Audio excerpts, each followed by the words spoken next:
வானொலியில் நீங்கள் கேட்டு மகிழ்ந்த தென்கட்சி கோ சுவாமிநாதன் அவர்களின் இன்று ஒரு தகவல் கதை தொகுப்பினை கேட்கலாம். வாழ்க்கையில் சில சந்தர்ப்பங்களில் நாம் சில அவமானங்களை சந்திச்சே தீர வேண்டியிருக்கு. என்ன பண்ணுறது, காலம் அப்படி. அவமானப்படுறவங்க உடனே அடங்கி போய்டுறது தான் உலக வழக்கம். அவமானப்பட்டால் உடனே சீறி எழறவங்களும் உண்டு. ஆனால் அதையே ஒரு சவாலாக எடுத்துக்கிட்டு முன்னுக்கு வர்றவங்களும் சில பேர் இருக்கிறாங்க. அவங்க ரொம்ப அபூர்வம். இன்றைக்கி மனோதத்துவ நிபுணர்கள்லாம் என்ன சொல்கிறாங்க தெரியுமா? அவமானப்பட்டுட்டா உடனே அடங்கி போயிடக்கூடாதான். அதையே ஒரு சவாலாக எடுத்துக்கிட்டு மனசில் ஒரு வைராக்கியத்தோடு முயற்சி பண்ணினா வாழ்க்கையில் எல்லாரும் முன்னேறலாமா. அவமானங்கிறத நாம் வைராக்கியமாக மாற்றிக்கணும். அதுதான் வெற்றிக்கு வழி. ராமர் இந்த பூமியில் பிறந்ததே ஒரு வைராக்கியத்தினால தான் சார் அப்படின்னார் ஒருத்தர். எப்படிங்க அது அப்படின்னு கேட்டேன். அவர் சொன்னார், தசரதருக்கு ராமர் குழந்தையாக பிறக்கணும், அப்போ தான் இங்கே இருக்கிற கஷ்டங்கள்லாம் நீங்கும் அப்படின்னு சர்வ லோகமும் எதிர்பார்த்துக்கிட்டு இருக்குது. ஆனால் அவர் எப்போ பிறப்பார் அப்படின்னு யாருக்கும் தெரியல. அந்த காரியம் சீக்கிரம் நடக்கணுமே, அதுக்கு என்ன பண்ணுறது? நாரதர் வந்தார் ஒரு நாள் தசரதரை தேடி. தசரதா, உனக்கு ஒரு செய்தி தெரியுமான்னு ஆரம்பித்தார். அவர் எப்பவும் இப்படித்தானே ஆரம்பிக்கிறது வழக்கம். என்ன விஷயம்னு கேட்டார் தசரதர். தசரதா, நீ அடிக்கடி உன்னோட தேரில் ஏறிக்கிட்டு தேவலோகத்துக்கு போகிற, அங்கே போகிற வர்ற எல்லாம் பண்ணிகிட்ருக்க, எல்லாம் சரி. தேவலோகத்துலேயும் உன்னை நல்லபடியாக தான் வரவேற்கிறாங்க. தேவேந்திரன் உன்னை பிரியமாக அழைச்சிட்டு போய் தன்னுடைய அரியாசனத்திலேயே தனக்கு பக்கத்திலேயே உட்கார வைக்கிறான். நீயும் சந்தோஷமாக உட்காந்து பேசிவிட்டு வந்துடுற.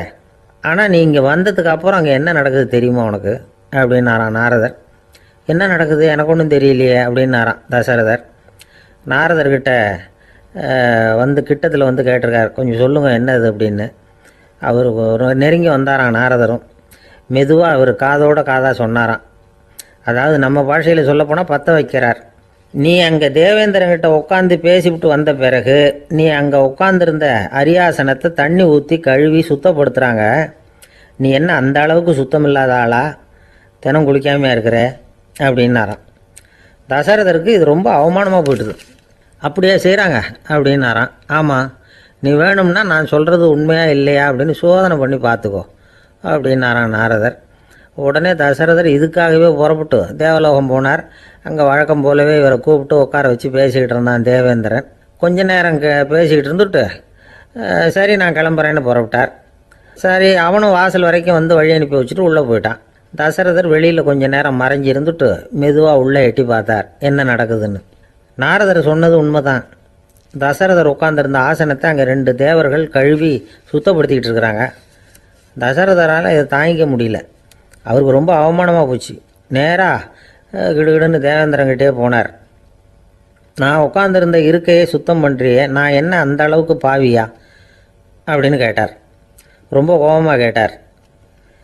தசரதரே, மனுஷனுக்கு 3 கடன்கள் உண்டு. தேவ கடன், ரிஷி கடன், பித்ரு கடன். இதை தீர்க்காதவன் பாவியாகிறான். இதில் மகனை பெறுவதால் தான் பித்ரு கடன் தீரும். உனக்கு மகன் கிடையாது, அதனால் நீ பாவியாகிற. பாவி உட்கார்ந்துருந்த இடம்ங்கிறதுனால அதை சுத்தம் செய்ய வேண்டியது எங்கள் கடமை அப்படின்னு நானான் தேவேந்திரன். இந்த இடத்துல தசரதருக்கு ஏற்பட்ட அவமானம் ஒரு வைராக்கியமாக மாறிச்சு. தேவேந்திரனே கேட்டுக்கோ, ஒரு மகனை பெற்ற பிறகு தான் இந்த சபையில் மறுபடியும் அடி எடுத்து வைப்பேன் அப்படின்னு சொல்லிவிட்டு போயிட்டாரான். போய் புத்திர காமேஷ் யாகம் பண்ணார். புத்திரர்கள் பிறந்தார்கள். இந்த கதையில் உள்ள கருத்து என்னென்னா, தேவேந்திரன் தசரதரை அப்படி அவமானப்படுத்தலைன்னா அவருக்கு இப்படி ஒரு வைராக்கியம் பிறந்திருக்குமா யோசித்து பார்க்கணும். நமக்கு ஏற்படுகிற சில அவமானங்களையும் வைராக்கியமாக மாற்றிக்குவோம். அப்படி மாற்றிக்கிட்டோம்னா வாழ்க்கையில் முன்னேறலாம். நம்ம ஆளுங்க சில பேர் அவமானத்தை வைராக்கியமாக மாற்றிக்கிறது எப்படி தெரியுமா? நம்மக்கிட்ட ஒரு பையன் சொன்னான், எங்கள் அப்பா என்னை எல்லாருக்கும் முன்னாடி வச்சு திட்டிவிட்டார், பொறுப்பு இல்லாமல் ஊர் சுற்றுறேன்னு சொல்லி அவமானப்படுத்தி விட்டார். இனிமேல் நீ என் முகத்திலேயே முழிக்காதரா போடான்னு வேற சொல்லிவிட்டார். எனக்கு ரோஷம் வந்துட்டுது. அந்த அவமானத்தை வைராக்கியமாக மாற்றிக்கிட்டேன். அன்னையிலேருந்து அவர் முகத்திலேயே முழிக்கிறது இல்லை அப்படின்னா. அப்படியான்னு கேட்டோம். ஆமாங்க, அவர் வீட்டில் இல்லாத நேரமாக பார்த்து உள்ளே சமையல் கட்டுக்கு போய் சாப்பிட்டுட்டு நைஸாக வெளியில் வந்துடுவேன் அப்படிங்கிறான் அவன். ஒரு ஊரில் ஒரு ஞானி இருக்கிறார். ரொம்ப பெரிய ஞானி, ரொம்ப வயசாகிட்டுது. கடைசி காலத்தில் அவர்கிட்ட சில பேர் வந்தாங்க. உங்கள் குரு யார் அப்படின்னு கேட்டாங்க. அவர் நிமிர்ந்து பார்த்தார். எனக்கு ஆயிரக்கணக்கான குருமார்கள் உண்டு. அவங்க பேரெல்லாம் சொல்லணும்னா இந்த காலம் பத்தாது. ஆனால் முக்கியமான ஒரு 3 பேரை பற்றி மட்டும் உங்களுக்கு சொல்கிறேன் அப்படின்னாராம். அப்புறம் சொன்னார், அந்த 3 பேரில் ஒருத்தன் ஒரு திருடன். ஒரு சமயம் ஒரு பாலைவனம் வழியாக நான் போய்கிட்டு இருந்தேன். அப்போது வழி தவறி போய் ஒரு கிராமத்துக்கு போயிட்டேன். அது இருட்டு நேரம், நடு ராத்திரி, ஊரே உறங்கி போச்சு. அந்த நேரத்தில் ஒரு ஆள் மட்டும் ஒரு வீட்டு சுவத்தில் ஏதோ பண்ணி உள்ளே நுழையிறதுக்கு முயற்சி பண்ணிகிட்டு இருக்கிறான். அவங்கிட்ட போய் நான் இன்னைக்கு இங்கே எங்கே தங்க முடியும் அப்படின்னு கேட்டேன். அதுக்கு அவன், இந்த ராத்திரி வேளையில் அது ரொம்ப சிரமம், ஒரு திருடனோட உங்களால் தங்க முடியும்னா நீங்கள் என்னோட தங்கலாம் அப்படின்னா. நான் அவங்க கூட 1 மாதம் தங்கியிருந்தேன். ஒவ்வொரு நாள் ராத்திரியும் இப்போ நான் என்னுடைய வேலைக்கு போகிறேன், நீங்கள் ஓய்வு எடுத்துக்கோங்க அப்படின்னு சொல்லிவிட்டு போவான். அவன் திரும்பி வந்த உடனே உனக்கு ஏதாவது கிடைச்சிதான்னு நான் கேட்பேன். அதுக்கு அவன், இன்னைக்கு ராத்திரி ஒன்றும் இல்லை, நாளைக்கு மறுபடியும் முயற்சி பண்ணுவேன் அப்படின்பா. எப்பவும் அவன் நம்பிக்கை இழந்ததே கிடையாது, எப்பவும் சந்தோஷமாகவே இருப்பான். நானும் ரொம்ப காலமாக தியானம் பண்ணிக்கிட்டே இருந்தேன், ஒன்றுமே நடக்கலை. ஆனால் நான் என்ன பண்ணேன் தெரியுமா, மனசு வருத்தப்படும், நம்பிக்கை இழந்துருவேன். அப்போல்லாம் அந்த திருடனுடைய விடாமுயற்சி தான் ஞாபகத்துக்கு வரும். அதனால் அந்த திருடன் எனக்கு ஒரு குரு. என்னுடைய 2வது குரு யாருன்னா அது ஒரு நாய். இது எப்படின்னா, ஒரு சமயம் எனக்கு ரொம்ப தாகமாக இருந்தது. ஒரு நதியை நோக்கி போய்கிட்டு இருந்தேன். அப்போ ஒரு நாயும் வந்தது. அதுக்கும் தாகம். ஓடி வந்து ஆற்றை பார்த்தது. அதோட நிழல் வந்து ஆற்றுல தெரிஞ்சது. அதை பார்த்ததும் பயந்துட்டுது.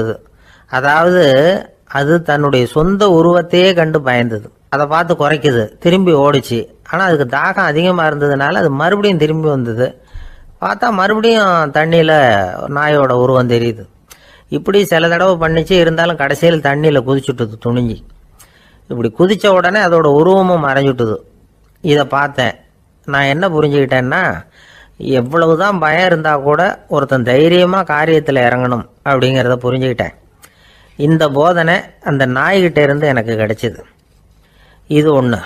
அடுத்தது என்னுடைய 3வது குரு யாருன்னா அது ஒரு சின்ன குழந்தை. நான் ஒரு சமயம் ஒரு நகரத்துக்கு போனேன். அங்கே ஒரு குழந்தை எரிகிற மெழுகுவத்தி ஒன்று எடுத்துக்கிட்டு வந்தது. நான் அந்த குழந்தைய பார்த்து வேடிக்கையாக கேட்டேன், ஏன் பாப்பா இந்த மெழுகுவத்தியை நீயாவே கொளுத்துனியா அப்படின்னு கேட்டேன். ஆமான்னுது அந்த குழந்தை. சரி, இந்த மெழுகுவத்தி முன்னாடி எரியாமல் இருந்தது, இப்போ எரியுது. இந்த மெழுகுவத்திக்கு வெளிச்சம் எங்கேருந்து வந்தது, அதை எனக்கு காட்ட முடியுமா அப்படின்னு கேட்டேன் அந்த குழந்தைகிட்ட. இதுக்கு அந்த குழந்தை சிரிச்சுக்கிட்டு அந்த மெழுகுவத்தியை ஊதி அணைச்சுட்டுது. அதுக்கப்புறம் என்னை பார்த்து கேட்டுது, இப்போ இந்த மெழுகுவத்தியின் வெளிச்சம் போனதை பார்த்தீங்க இல்லையா, அது எங்கே போச்சுன்னு எனக்கு சொல்லுங்க அப்படின்னுது. அந்த குழந்தை இப்படி கேட்டதும் என்கிட்ட இருந்த ஆணவம் அழிஞ்சுட்டுது. நான் படித்ததெல்லாம் அந்த வினாடியில் சுக்கு நூறாக போயிட்டுது. என்னுடைய முட்டாள்தனத்தை நான் உணர்ந்தேன் அப்படின்னு இவ்வளவு அந்த ஞானி விவரமாக சொன்னாராம். அதனால் நாம் இன்னார்கிட்டே இருந்து தான் இதை கற்றுக்கணுங்கிறது இல்லை, யாருக்கிட்டே இருந்தும் எதையும் கற்றுக்கலாம். நம்மால் ஒருத்தன் ஒரு நாய் வளர்த்துக்கிட்டு இருந்தான். அந்த நாய்க்கு வால் கிடையாது. யாரோ ஏற்கனவே வெட்டி எடுத்துட்டாங்க. இந்த நாய் தான் சார் எனக்கு குரு, அதுகிட்டே இருந்து கூட நான் பாடம் கற்றுக்கிட்டு இருக்கிறேன் அப்படின்னா. அப்படி என்ன கற்றுக்கிட்டேன் இந்த வால் இல்லாத நாய்கிட்டே இருந்து அப்படின்னு கேட்டோம். நாம் யாருக்கிட்டையும் வாலாட்டக்கூடாது அப்படிங்கிற பாடத்தை அதுகிட்டே இருந்து தான் நான் கற்றுக்கிட்டேன் அப்படின்னா. ஒரே ஒரு ஊரில் ஒரு பாதிரியார் இருந்தார். ரொம்ப நாள் சந்தோஷமாக வாழ்ந்தார். ஒரு நாள் அவர் மடத்து சமையல் அறையில் பாத்திரங்களை கழுவி துலக்கி சுத்தப்படுத்திக்கிட்டு இருந்தார். அந்த சமயத்தில் ஒரு தேவதூதன் அவர் முன்னாடி வந்து நின்னான். இவர் நிமிர்ந்து பார்த்தார். ஆண்டவர் என்னை உங்ககிட்ட அனுப்பியிருக்கிறார், பரலோகத்தில் வாசம் செய்யறதுக்கு உங்களுக்கு நேரம் வந்துட்டுது அப்படின்னு அந்த ஆள். ஆண்டவருக்கு என்னோட ஞாபகம் வந்ததுக்கு நன்றி. ஆனாலும் இப்போ இங்கே நீயே பாரு, எவ்வளவு பாண்டங்கள் பாக்கி இருக்கு, இவ்வளவையும் நான் சுத்தப்படுத்த வேண்டியிருக்கு. நான் நன்றி கெட்டவனாக இருக்க விரும்பலை. இந்த பணியை முடிக்கிற வரைக்கும் என்னுடைய பரலோக வாழ்வை தள்ளி வைக்க முடியுமா, நீ என்ன நினைக்கிற அப்படின்னு கேட்டார். தேவதூதன் தனக்கே உரிய விவேகத்தோட அன்போட பாதிரியாரை பார்த்தான். சரி, என்ன செய்யலாம்ங்கிறத அப்புறம் சொல்கிறேன் அப்படின்னு சொல்லிவிட்டு புறப்பட்டு போயிட்டான். ஒரு நாள் அந்த பாதிரியார் தோட்டத்தில் உள்ள களைகளை எல்லாம் ஒரு களை கொத்தியால் கொத்தி களை எடுத்துக்கிட்டு இருக்கிறார். அந்த சமயத்தில் இந்த தேவதூதன் மறுபடியும் அவர் முன்னாடி வந்து நிற்கிறான். பாதிரியார் பார்த்தார், இதை பாரு, இந்த தோட்டம் பூராவும் எவ்வளவு களை மண்டி கிடக்கு, பரலோகம் கொஞ்ச காலம் எனக்காக பொறுத்திருக்கலாம்னு நீ நினைக்கிறியா அப்படின்னு கேட்டார். தேவதூதன் சிரிச்சுக்கிட்டே மறுபடியும் மறைஞ்சிட்டான். மறுபடியும் அவர் களை எடுக்கிறது, தானிய களஞ்சியத்துக்கு வர்ணம் பூசுறது, இப்படிப்பட்ட வேலைகளில் ஈடுபட்டிருக்கார். இன்னொரு நாள் ஒரு மருத்துவமனையில் நோயாளிகளை கவனிச்சுக்கிட்டு ரொம்ப தீவிரமாக இருக்கிறார் அந்த பாதிரியார். ஒரு நோயாளியோட தாகத்துக்கு தண்ணீர் கொடுத்துட்டு நிமிர்ந்து பார்க்குறப்போ தேவதூதன் மறுபடியும் அவர் முன்னாடி வந்து நிற்கிறான். இந்த தடவை பாதிரியார் தன்னலமற்றவராக பேரன்பை காட்டக்கூடிய வகையில் தன்னுடைய 2 கைகளையும் உயர்த்தியபடி தேவதூதனின் கவனத்தை வந்து பிணியால் வாடக்கூடிய நோயாளிகளின் பக்கம் திருப்பினாராம். தேவதூதன் ஒன்றும் சொல்லலை, மறைஞ்சிட்டான். அன்னைக்கு சாயந்தரம் பாதிரியார் வந்து மடத்தில் உள்ள தன்னுடைய அறைக்கு போய் இளைப்பாறினார். யோசித்து பார்த்தார். தேவதூதனையும் தேவதூதனின் விருப்பத்தையும் பல நாள் தள்ளி போட்டு வந்ததையும் அவர் ரொம்ப நினச்சி பார்த்தார். திடீர்னு தான் வந்து முதுமை அடைகிறதையும் சோர்வு அடைகிறதையும் உணர்ந்தார். ஆண்டவரை நினைச்சார். ஆண்டவரே, உம்முடைய தூதனை மறுபடியும் என்கிட்ட அனுப்புனா நான் சந்திக்கிறதுக்கு ஆவலாக இருக்கேன் அப்படின்னு சொல்கிறப்பவே தேவதூதன் பக்கத்தில் வந்து நின்னான். பாதிரியார் நிமிர்ந்து பார்த்தார். நீ இப்போவே என்னை அழைச்சிக்கிட்டு போக விரும்பினா நான் பரலோகத்துக்கு வர்றதுக்கு தயாராக இருக்கேன்னார். தேவதூதன் அந்த பாதிரியாரை அன்போடவும் விவேகத்தோடவும் பார்த்து, நீங்கள் வந்து என் கூட பரலோகத்துக்கு வர்ற தயாராக இருக்கிறதா சொல்கிறீங்க, ஆனால் நீங்கள் இது வரைக்கும் வேறு எங்கே இருந்ததா நினைக்கிறீங்க அப்படின்னானு. அப்படின்னா இது வரைக்கும் இருந்த இடம்தான் பரலோகம் அப்படிங்கிறத உணர்த்தியிருக்கிறான். பரலோகம்னா என்னென்னு புரிஞ்சுக்கிறதுக்கு இந்த சம்பவம் நமக்கு உதவியாக இருக்குது. தொண்டு செய்கிறத விட பெரிய செயல் வேறு எதுவும் இருக்க முடியாது. அது நம்ம மனசுக்கு கொடுக்குற சுகத்தை வேறு எதுவும் கொடுக்க முடியாது. நாம் தொண்டு செய்கிற இடம் தான் அந்த புண்ணிய இடம். ஆனால் இந்த காலத்துல எல்லாம் நாம் வந்து தொண்டு செய்யணும்னு நினச்சி ஏதாவது ஆரம்பித்தா கூட அதை ஒரு மாதிரியாக சுற்றி நின்று வேடிக்கை பார்க்க ஆரம்பிச்சிடுறாங்க. ஒரு பெரியவர் அப்படித்தான் ஒரு தொண்டு செஞ்சுக்கிட்டு இருந்தார். ஒரு கோவில் கட்டிக்கிட்டு இருந்தாங்க. அதில் ஒரு இடத்துல ஒரு பலகையை வச்சு ஆணி அடிக்கிற வேலையை செஞ்சுக்கிட்டு இருந்தார் அந்த பெரியவர். ஒரு சின்ன பையன் அதை ரொம்ப ஊக்கமாக அக்கறையாக கவனிச்சுக்கிட்டு இருந்தான். பெரியவர் இதை கவனித்தார். என்னப்பா பார்க்குற, உனக்கும் இது மாதிரி தொண்டு செய்யணும்னு ஆசையாக இருக்கா அப்படின்னு கேட்டார். அதுக்கு அந்த பையன் சொல்கிறான், அப்படி இல்லைங்க, நீங்கள் ஆணி அடிக்கிறப்போ கையில் சுத்தியால் அடிச்சுக்கிட்டா எப்படி துடிப்பீங்க, எப்படி கத்துவீங்கன்னு தெரிஞ்சுக்கிறதுக்காக அதை பார்க்கணும்னு ஆசை, அதுக்காக தான் காத்துக்கிட்டு இருக்கேன் அப்படின்னு நான். அசோக மன்னர் வந்துகிட்டு இருக்கார். அவருடைய ஆலோசகர்கள் எல்லாம் பக்கத்தில் வந்துகிட்டு இருக்கிறாங்க. அந்த சமயத்தில் எதிரில் ஒரு புத்த பிக்ஷு வர்றார். அசோகர் பார்க்கிறார். ஓடி போய் அவர் காலில் விழுந்து வணங்குறார். அசோக மன்னரின் தலை அந்த புத்த துறவியின் பாதத்தில் பட்டுக்கிட்டு இருக்கு. பக்கத்தில் நின்றுகிட்டு இருந்த அமைச்சருக்கு இது ரொம்ப சங்கடமா போச்சு. ரொம்ப வருத்தப்பட்டார். நம்ம அசோக சக்கரவர்த்தி எப்பேற்பட்டவர், அவரோட தலை ஒரு சன்னியாசியின் பாதத்தில் படுறதா அப்படின்னு நினைச்சு ரொம்ப கவலைப்பட்டார். அரண்மனைக்கு திரும்பினதும் அமைச்சர் மெதுவா ஆரம்பிச்சார். அரசே, எனக்கு ரொம்ப வருத்தமா இருக்குது அப்படின்னார். எதுக்குன்னார் மன்னர். அசோக சக்கரவர்த்தியின் தலை, அதாவது அந்த சிரம் ரொம்ப மதிப்புமிக்க ஒன்று, அது வந்து ஒரு சன்னியாசியின் காலில் படலாமா அப்படின்னார். அசோகர் பதில் சொல்லல, சிரிச்சார், போயிட்டார். அதுக்கப்புறம் ஒரு சரியான சந்தர்ப்பத்துக்காக காத்துக்கிட்டு இருந்தார். ஒரு நாள் அமைச்சரை கூப்பிட்டார். எனக்கு 3 தலைகள் வேணும் அப்படின்னார். சொல்லுங்க, கொண்டுகிட்டு வரேன் அப்படின்னார் அமைச்சர். அசோகர் சொன்னார், முதல்ல எனக்கு தேவையானது ஒரு ஆட்டின் தலை, 2வது ஒரு புலியின் தலை, 3வது ஒரு மனிதனின் தலை. இதுதான் அசோகர் கேட்டது. எங்க இருந்தாலும் கொண்டு வாங்கன்னார். அமைச்சர் புறப்பட்டார். ஆட்டுத்தலை புலித்தலை கிடைச்சிட்டுது. அப்புறமா ஒரு சுடுகாட்டுக்கு போய் ஒரு மனித தலையும் சேகரம் பண்ணிட்டு ராஜா கிட்ட வந்துட்டார். அரசே, உங்கள் ஆணைப்படி 3 தலைகளையும் கொண்டு வந்திருக்கிறேன்னார். அசோகர் பார்த்தார். ரொம்ப நல்லது, இப்ப இது 3ஐயும் எடுத்துக்கிட்டு போய் சந்தையில வித்துட்டு வாங்க அப்படின்னார். அமைச்சர் அதுகளை எடுத்துக்கிட்டு சந்தைக்கு போனார். முதல்ல ஆட்டுத்தலை நல்ல விலைக்கு வித்து போச்சு. நல்ல விலை கொடுத்து வாங்கிட்டு போட்டாங்க. அடுத்தபடியா புலி தலைய ஒருத்தர் வாங்கிட்டார். அதை பாடம் பண்ணி வீட்டில் மாட்டி வைக்கலாமே அப்படின்னு நினைச்சு அதையும் வாங்கிட்டு போட்டார். மனித தலையை மட்டும் வாங்கறதுக்கு யாரும் முன் வரல. எல்லாரும் அதை பார்த்துட்டு விலகி போக ஆரம்பிச்சாங்க. அமைச்சர் திரும்பி வந்தார். அரசே, இந்த தலையை மட்டும் யாரும் வாங்க மாட்டேங்கிறாங்க அப்படின்னார். சரி பரவாயில்ல, இதை இலவசமாவே இனாமாவே யாருக்கிட்டையாவது கொடுத்துட்டு வந்துருங்க அப்படின்னார். அமைச்சர் மறுபடியும் சந்தைக்கு போனார். இதை இலவசமா தரேன், இதை வாங்கிக்கோங்க அப்படின்னார். அப்பவும் அதை யாரும் வாங்கிக்கிறதுக்கு தயாரா இல்லை. மறுபடியும் திரும்பி மன்னர்கிட்ட விவரத்தை சொன்னார். இப்போ மன்னர் சொல்றார், அமைச்சரே, உயிர் இருக்கிற வரைக்கும் தான் இந்த தலைக்கு மதிப்பு. ஜீவன் போனதுக்கு அப்புறம் அதோட மதிப்பும் போயிடுது. அதனால மதிப்பு இருக்கும் பொழுதே பெரியவர்கள் பாதம் பணிந்து அந்த புனிதத்தை பெற்றுக்கொள்ளணும் அப்படின்னார். பணிவுங்கிறது வேற, அடிமைத்தனம்ங்கிறது வேற. பெரியவர்களை பணிவது நமக்கு பெருமை தரக்கூடிய விஷயம். இதை மனசுல வச்சுக்கிட்டு எப்போ காலில் விழணும், எப்போ காலில் விழக்கூடாது அப்படிங்கறத முடிவு பண்ணிக்கணும். ஒரு சாதாரண ஆள் நடந்து வந்துகிட்டு இருந்தார். எதிரில் ஒரு பெரிய மனுஷன் ஓடி போய் அவர் காலில் விழுந்து தன்னுடைய தலையை அவர் பாதத்தில் கொண்டு போய் வச்சார். கொஞ்ச நேரம் கழிச்சு எழுந்திரிச்சு வந்துட்டார். வந்த பிறகு இவரை கேட்டேன், ஏன் திடீர்னு ஓடி போய் அந்த ஆளு காலில் விழுந்தீங்க அப்படின்னு. அவர் போட்டிருக்கிறது என்னோட காணாம போன செருப்பான்னு கண்டுபிடிக்கிறதுக்காக அப்படி விழுந்தேன் அப்படின்னார். ஒரு ராஜா ஊரெல்லாம் சுத்தி பார்த்துட்டு வரலாம்னு ஒரு நாள் புறப்பட்டு போனார். ஒரு இடத்துல தறி நெசவு வேலை ரொம்ப மும்முரமா நடந்துகிட்டு இருந்தது. ஒரு பெரியவர் தறியால் நெசவு வேலை செஞ்சுக்கிட்டு இருந்தார். பக்கத்துல ஒரு அழகான பொண்ணு உட்காந்து நூலை சுத்திக்கிட்டு இருக்குது. ராஜா அந்த பெரியவரை பார்த்து யார் இந்த பொண்ணுன்னு விசாரிச்சார். ராஜா அப்படி கேட்டதும் அவருக்கு ரொம்ப பெருமையா போயிட்டுது. ஏன்னா உட்காந்துருந்தது அவரோட மகள். அரசே, இது என்னுடைய மகள். இவ வேகமா நூல் தெரிக்கக்கூடியவள். வைக்கோல் எடுத்து இவ தெரிச்சா கூட அது எல்லாம் பவுனிழையா வெளியில வரும் அப்படின்னு ஒரு ராசி இவளுக்கு அப்படின்னு ரொம்ப பெருமையா ராஜா கிட்ட சொன்னார். ராஜா இதை கேட்டதும் அசந்துட்டார். அப்படியா, இவ்வளவு அழகும் சாமர்த்தியமும் உள்ள இந்த பொண்ணு என்னோட வரட்டுமே, இவளை என் மருமகளை ஆக்கிக்கிறேன் அப்படின்னார் ராஜா.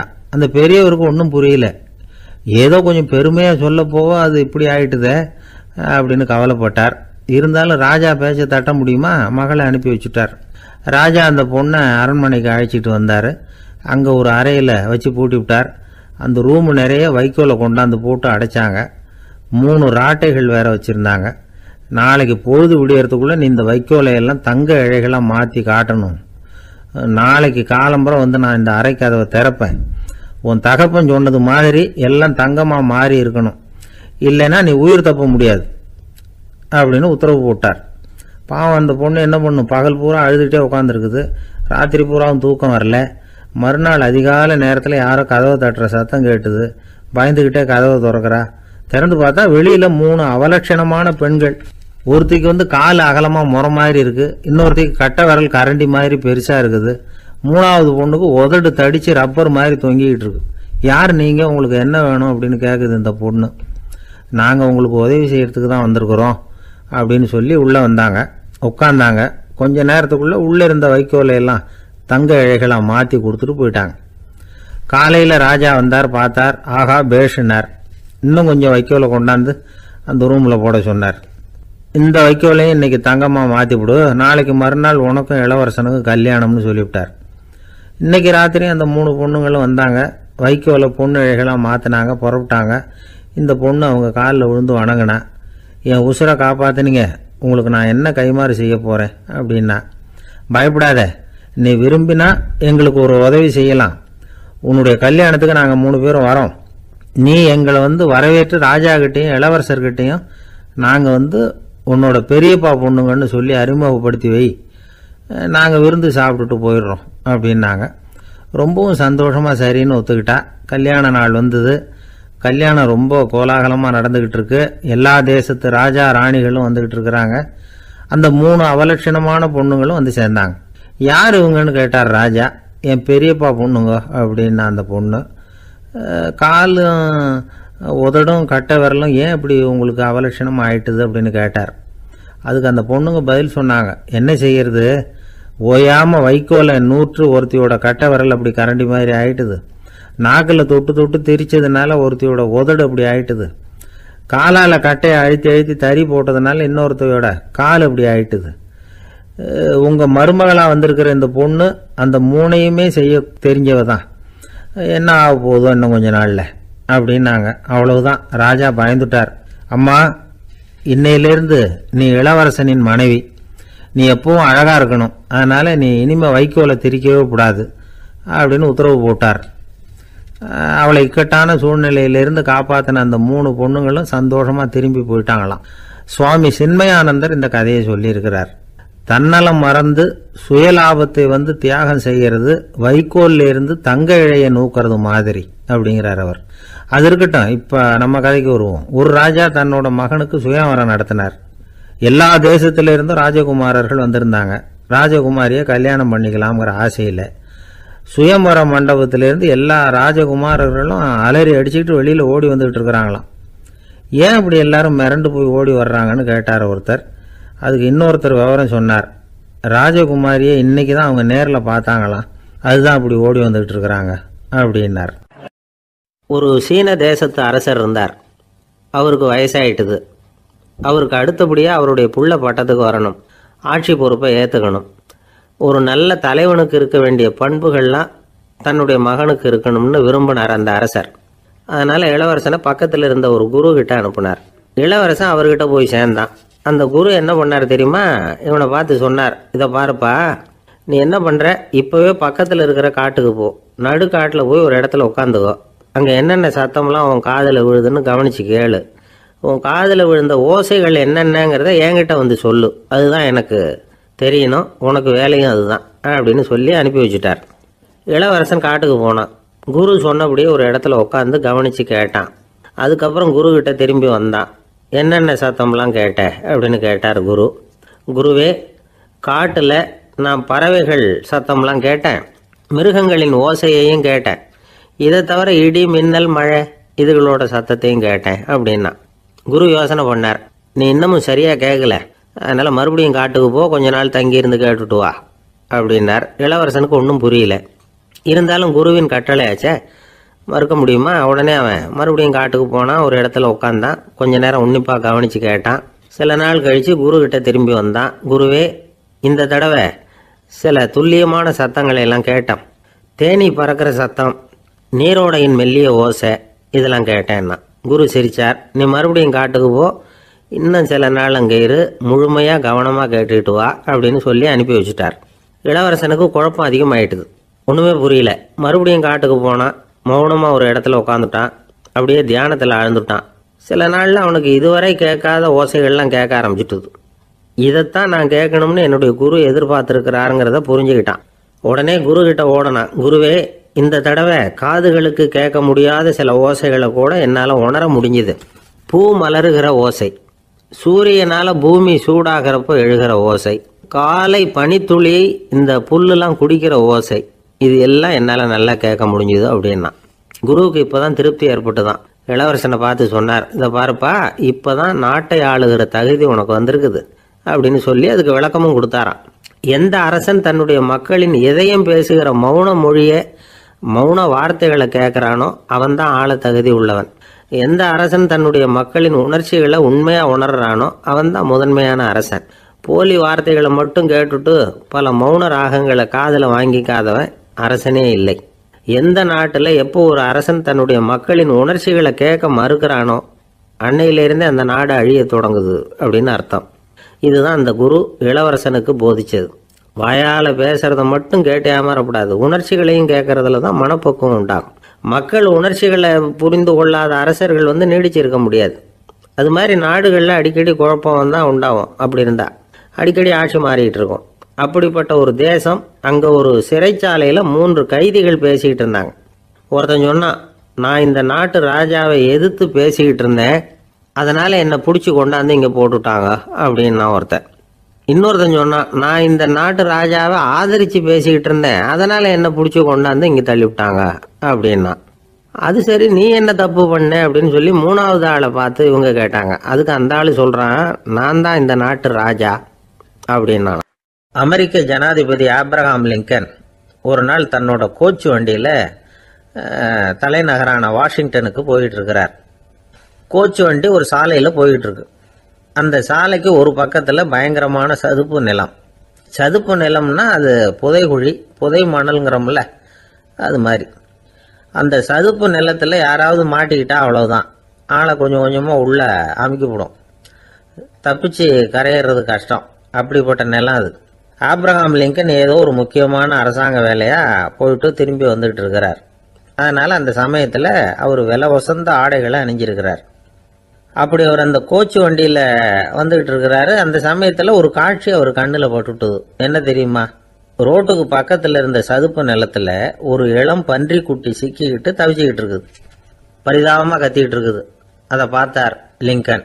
அவருக்கு என்ன மாதிரி ஆயிட்டுது. உடனே வண்டியை நிறுத்த சொன்னார். கீழே இறங்கினார்.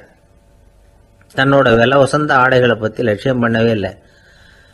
தனக்கே ஆபத்து வரலாம்ங்கிறத பற்றியும் கவலைப்படலை. தான் ஒரு குடியரசுத் தலைவருங்கிறத பற்றியும் அவர் நினச்சி பார்க்கல. நேராக அந்த சதுப்பு நிலம் பக்கமாக போனார். அந்த சேத்துல இறங்கி பன்றிக்குட்டியை காப்பாற்றி கரைக்கு கொண்டுட்டு வந்து சேர்த்துட்டார். அதுக்கப்புறம் நிம்மதியாக கோச்சு வண்டியில் ஏறி வெள்ள மாளிகைக்கு வந்து சேர்ந்தார். ட்ரெஸ்ஸு உடம்பு பூரா சேரு சகதி. பார்க்குறவங்களுக்கெல்லாம் ஆச்சரியமாக போச்சு. அவங்களுக்கு ஒன்றும் புரியல. இவர் நேராக ட்ரெஸ்ஸு மாற்றிக்கிறதுக்காக போனார். கோச்சு வண்டி ஓட்டிகிட்டு வந்தவங்கிட்ட போய் எல்லாரும் கேட்டாங்க என்ன ஆச்சு அப்படின்னு. அவர் வர்ற வழியில் நடந்த விவரத்தை சொன்னார். ஆப்ரஹாம் லிங்கனுடைய இந்த இறக்க குணத்தை எல்லாரும் பாராட்டினாங்களாம், புகழ்ந்தாங்களாம். ஆனால் இதுக்கு லிங்கன் என்ன பதில் சொன்னார் தெரியுமா? தயவு பண்ணி இந்த புகழ்ச்சியான பேச்சையெல்லாம் ஒதுக்குங்க, அதெல்லாம் வேணாம். அந்த சின்ன பிராணி சகதியில் மாட்டிக்கிட்டு துடிச்சிக்கிட்டு இருந்தது, அதை பார்த்தேன். உடனே என்னுடைய இதயத்தில் ஒரு முள்ளு தைச்சது மாதிரி ஒரு உணர்வு. அந்த முள்ளை பிடுங்கி எறிஞ்சேன், அவ்வளவுதான். உண்மையில் அந்த பிராணிக்கு நான் உதவினேங்கிறத விட எனக்கு ஏற்பட்ட இன்னலை போக்கிக்கிட்டேன் அப்படிங்கிறது தான் உண்மை. அதுதான் பொருத்தம். அப்படி இருக்கிறப்போ இதில் புகழறதுக்கு என்ன இருக்குது அப்படின்னாரு ஆப்ரஹாம் லிங்கன். எவ்வளவு யதார்த்தமான வார்த்தைகள் பாருங்க. இந்த காலத்தில் நம்மளையும் பல பேர் அப்படி உண்டு. நீச்சல் தெரியாத ஒரு ஆள் தண்ணியில் இறங்கிட்டான். தண்ணி ஆழம்ங்கிறது அப்புறமா தான் தெரிஞ்சுது. தத்தளிக்க ஆரம்பிச்சுட்டான். வாழ்னு கத்துறான். கரையில் நின்றுட்டு இருந்த ஒருத்தர் இதை பார்த்தார். உடனே அவருக்கு இதயத்தில் முள்ளு தைச்சது மாதிரி ஒரு உணர்வு. உடனே குபீர்னு தண்ணியில் பாஞ்சார். அவரை காப்பாற்றி கரைக்கு கொண்டுட்டு வந்து சேர்த்தார். இதை பார்த்துக்கிட்டு இருந்த இன்னொருத்தர் காப்பாற்றின அந்த ஆளை பாராட்டி புகழ்ந்தார். என்ன புகழாதீங்க சார் அப்படின்னார் அவர். ஏன்னு கேட்டார் இவர். நான் அந்த ஆளை ஏன் காப்பாற்றினேன் தெரியுமா? அவன் நேற்றுக்கு என்கிட்ட 300 ரூபா கடன் வாங்கியிருக்கிறான். இவன் தண்ணியில் போட்டான்னா நான் கொடுத்த கடனும் தண்ணியில் போடும். அதனால தான் விழுந்து காப்பாற்றினேன் அப்படின்னா அந்த ஆள். அந்த காலத்தில் அண்ணாமலை ரெட்டியார்னு ஒருத்தர் இருந்தார். அவர் வெங்கனூர் அப்படிங்கிற கிராமத்தில் இருந்தார். அங்கேருந்து விருத்தாசலம் கோவிலுக்கு தவறாமல் போயிட்டு வந்துக்கிட்டு இருந்தார். இடையில வெள்ளாறு. அதில் ஒரு சமயம் வெள்ளம் வந்துட்டுது. இவரால் போக முடியல. அதோட விளைவு வெங்கனூர்லேயே ஒரு கோவில் கட்டணும் அப்படின்னு முடிவு பண்ணார், சிவாலயம். அந்த சமயத்தில் வடநாட்டில் பஞ்சம். அதனால் அங்கே இருந்த பல சிற்பிகள் தென்னாட்டை நோக்கி வர ஆரம்பித்தாங்க. அவங்க வெங்கனூர் வழியாக வர்றது தெரிஞ்சதும் இவர் போய் பார்த்தார். இங்கே ஒரு கோவில் கட்டணும், அதுக்கு நீங்கள் உதவணும்னார். பஞ்ச காலத்தில் இப்படி ஒரு வாய்ப்பு கிடைச்சதில் அவங்களுக்கும் ரொம்ப மகிழ்ச்சி. உற்சாகத்தோடு ஒத்துக்கிட்டாங்க. ஆலய திருப்பணி ஆரம்பமாச்சு. அவங்களுக்கு வேண்டிய எல்லா வசதிகளையும் இவர் செஞ்சு கொடுத்தார். அவங்களுக்கு எந்த குறையும் இல்லாமல் பார்த்துக்கிட்டார். அது மட்டும் இல்லை, ஒவ்வொரு நாளும் அங்கே வருவார். உங்களுக்கு என்ன வேணும் எது வேணும்னு கேட்பார். ஏதாவது குறை இருந்தால் சொல்லுவாங்க, உடனே தீர்த்து வைப்பார். இவரும் கேட்பார், எந்த குறையாக இருந்தாலும் என்கிட்ட சொல்லுங்க அப்படின்னு சொல்லுவார். அதை தவிர இவராகவே கவனிச்சும் அவங்களுக்கு என்னென்ன தேவைங்கிறத கண்டுபிடிச்சி அதையெல்லாம் கொடுத்துக்கிட்டு இருப்பார். என்ன தேவைன்னாலும் அதை நிறைவேற்றி வச்சுருவார். அந்த சிற்பிகளின் தலைவன் ஒருத்தன், அந்த ஆளுக்கு வெத்தலை பாக்கு போடுறது பழக்கம். இதை தெரிஞ்சுக்கிட்டு அதுக்காகவே ஒரு ஆளை ஏற்பாடு பண்ணார். வேணுங்கிறப்போலாம் நீ வெத்தலை சிவல் மடித்து கொடுக்க வேண்டியது உன் வேலை அப்படின்னு ஒருத்தனை ஏற்பாடு பண்ணிட்டார். இப்படியெல்லாம் செஞ்சதும் அவங்களுக்கும் ரொம்ப உற்சாகம். ரொம்ப பொறுப்பாக சிற்ப வேலைகளை செஞ்சுக்கிட்டு இருக்கிறாங்க. ஒரு நாள் என்னாச்சு தெரியுமா? அந்த சிற்பிகளின் தலைவன் ரொம்ப நுணுக்கமாக ஒரு வேலையை செஞ்சுக்கிட்டு இருக்கிறான். சாரம் போட்டு அது மேலே படுத்துக்கிட்டு அண்ணாந்து பார்த்து உச்சியில் நுணுக்கமான சிற்பங்களை உருவாக்கிக்கிட்டு இருக்கான். சிற்பியின் கவனம் செதறப்படாதுங்கிறதுனால இவர் மெதுவாக சத்தம் போடாமல் கிட்ட போய் நின்று அதை கவனிச்சுக்கிட்டு இருக்கிறார். அந்த சிற்பி வழக்கம் போல் வெத்தலை பாக்குக்காக இடது கையை கீழே நீட்டினான். அந்த சமயம் பார்த்து அவருக்கு தாம்பூலம் கொடுக்குறவன் அங்கே இல்லை, எங்கேயோ போயிருக்கிறான். அண்ணாமலை ரெட்டியார் என்ன பண்ணார் தெரியுமா? தனக்காக கொடுக்கப்பட்ட தாம்பூலத்தை வாங்கி சிற்பியின் கையில் கொடுக்குறார். அவன் வாங்கி போட்டுக்கிட்டான். இது என்ன இன்னைக்கு வெத்தலை சீவல் வேற மாதிரி இருக்குது, வாசனை தாம்பூலமாக இருக்குது அப்படின்னு யோசனை பண்ணிட்டு கீழே திரும்பி பார்க்குறார். பார்த்தா ரெட்டியார் மறுபடியும் சிற்பி கை நீட்டும் பொழுது கொடுக்கறதுக்காக தாம்பூலத்தை மடித்து வாங்கி வச்சுக்கிட்டு தயாராக நிற்கிறார். சிற்பிக்கு அதிர்ச்சி. உடனே பொத்துன்னு கீழே குதிச்சான். ஐயா, என்ன இது நீங்களா அப்படின்னா. இவர் சொன்னார், நான் ஒன்றும் தப்பு பண்ணலையே, உன்னுடைய கை புண்ணியம் செஞ்ச கை, கோயில் கட்டுற கை, அந்த கைக்கு தாம்பூலம் கொடுக்கறதுல என்ன தப்பு அப்படின்னாராம். ஏற்கனவே பஞ்சத்தில் அடிபட்டு வந்த எங்களை நீங்கள் ஆதரிச்சதே பெரிய விஷயம். இந்த செயல் என்னை ஒரு பெரிய கடனாளி ஆகிவிட்டுது. ஐயா, எங்களுக்கு உணவு உடை இதை மட்டும் நீங்கள் கொடுத்தா போதும், ஊதியம்னு எதுவும் வாங்க மாட்டோம் அப்படின்னு நானும். அந்த சிற்பி எவ்வளோ வற்புறுத்தியும் எதுவும் வாங்கிக்கலையாம். இந்த செய்தியை தமிழ் தாத்தா டாக்டர் ஊவேசா சொல்லியிருக்கிறார். அந்த காலத்தில் எப்படிப்பட்டவங்கெல்லாம் வாழ்ந்துருக்கிறாங்க பாருங்க. இந்த காலத்தில் ஒருத்தர் கோவில் கட்டினார், வேலை செய்கிற எல்லாருக்கும் சாப்பாடு போடுவார். சிற்ப வேலை செஞ்சுட்டு சாப்பிட வர்ற ஒவ்வொருத்தர் கையையும் அன்பாக பிடிச்சி முத்தம் கொடுத்து உள்ளே அனுப்புவார்.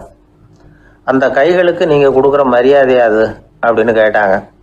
அது இல்லைங்க, ஏற்கனவே முதல் பந்தியில் சாப்பிட வந்தவன் மறுபடியும் வர்றானான்னு கண்டுபிடிக்கிறதுக்காக கையை பிடிச்சி மோந்து பார்க்குறேன் அப்படின்னாராம் அவர்.